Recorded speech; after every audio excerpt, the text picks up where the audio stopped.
Продовжуємо робочий день у прес-центрі Українського кризового медіа-центру про оперативну інформацію щодо безпеки в Україні та діяльності спеціальної моніторингової місії ОБСЄ. Пан Олександр Хук, перший заступник голови спеціальної моніторингової місії ОБСЄ в Україні.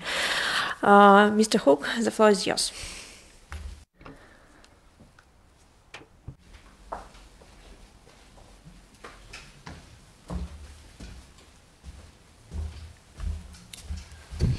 Good afternoon, dear friends.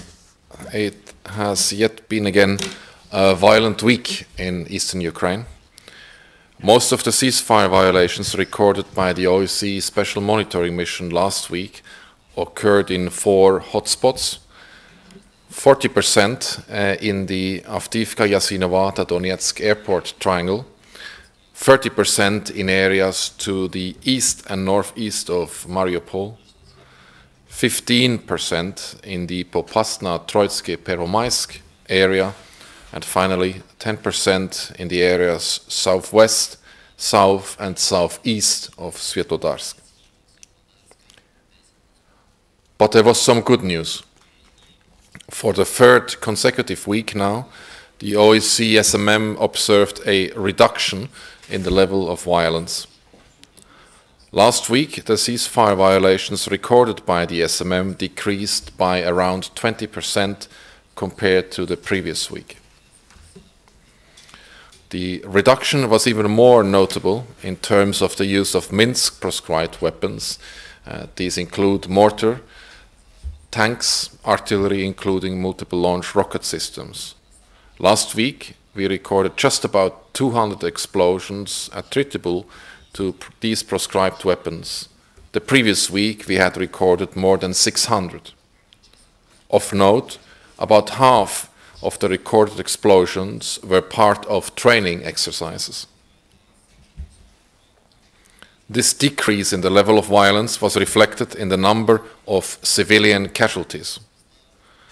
Last week, we recorded 2 civilian injuries compared to the 6 the previous week. Similarly, we noted far fewer instances of damaged houses and other civilian infrastructure. The decrease in the level of violence was particularly notable over the weekend.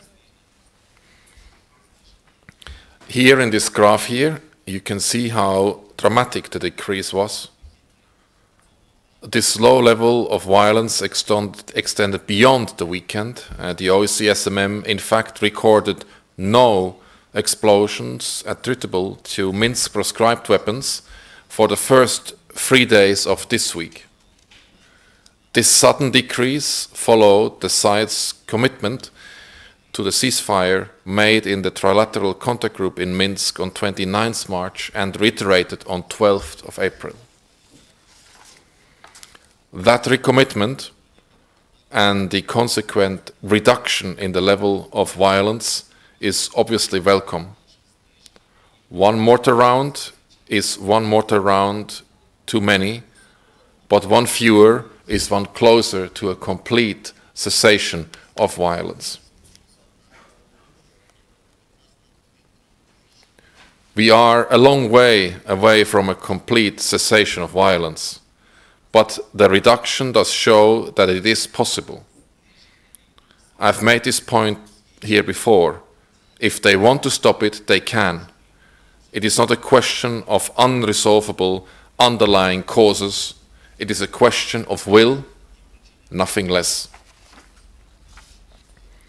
Dear friends, experience show us why reaching a full sustainable ceasefire has been proved elusive. After almost 3 years of violence, it may be hard to believe that there are men and women of goodwill. People who are trying to bring this conflict to an end. But there are many people whose efforts reflect the wishes of the millions of people who have suffered, the hundreds of thousands displaced, the tens of thousands killed or injured, and the countless others who have seen their lives turned upside down. And yet the violence continues. Let's be honest, Not everyone wants peace. Not everyone is willing to give it a chance. On both sides of the contact line, there are those determined to keep this conflict brewing. I can only guess their motives. Sometimes it's just a matter of gaining a few meters of ground. Regardless of their motives, it is nonetheless important to recognize that such people do exist. Not everyone is on the same page. Not everyone wants a sustainable ceasefire. The question for the rest of us, for those who want to see a sustainable ceasefire, is how best to counter the spoilers. I don't have all the answers, but it does seem obvious that removing the heavy weapons could prevent the spoilers from acting. If there are no heavy weapons present, they cannot be used. And where the sides have their positions too close to one another, the sides should build a distance between those positions wide enough to prevent the spoilers from provoking and fighting. It is really as simple as this. They need to act now. Already this period of relative calm is coming to an end. Preliminary data covering the last 24 hours indicate serious breaches of the ceasefire. Our monitors recorded over 800 explosions over that period, at least 71 of them caused by mortars. And once again, this covers the past 24 hours. The sides must therefore immediately take next steps. Those responsible for bringing about a reduced level of violence need to face up to the fact that there are those among them not committed to the ceasefire. They need to remove the means by which they undermine the ceasefire. They need to remove the heavy weapons and disengage. Dear friends, at the end of my statement, as usually, I would like to inform you about the latest mission numbers here. As of today, the mission has 665 monitors, of whom 582 are deployed to the east. In addition, there are 341 Ukrainian colleagues and 85 other international staff working for the OSCE Special Monitoring Mission. Thank you. Дякую, містер Хук. Колеги, чи є запитання?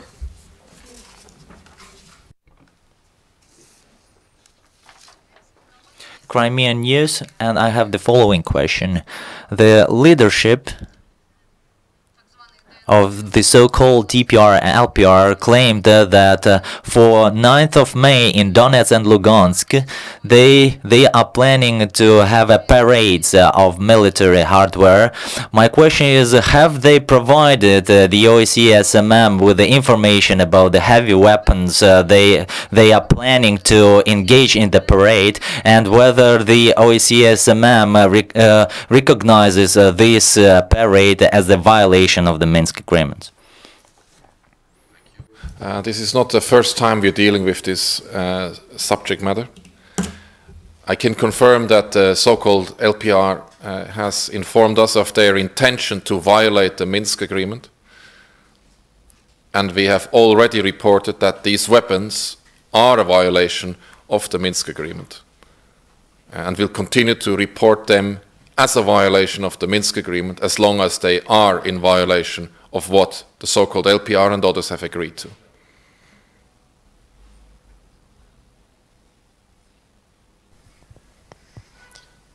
Дякую, пане Хук. Okay, thank you. А наступний брифінг по діяльності СММ ОБСЄ наступної п'ятниці. Дякую всім.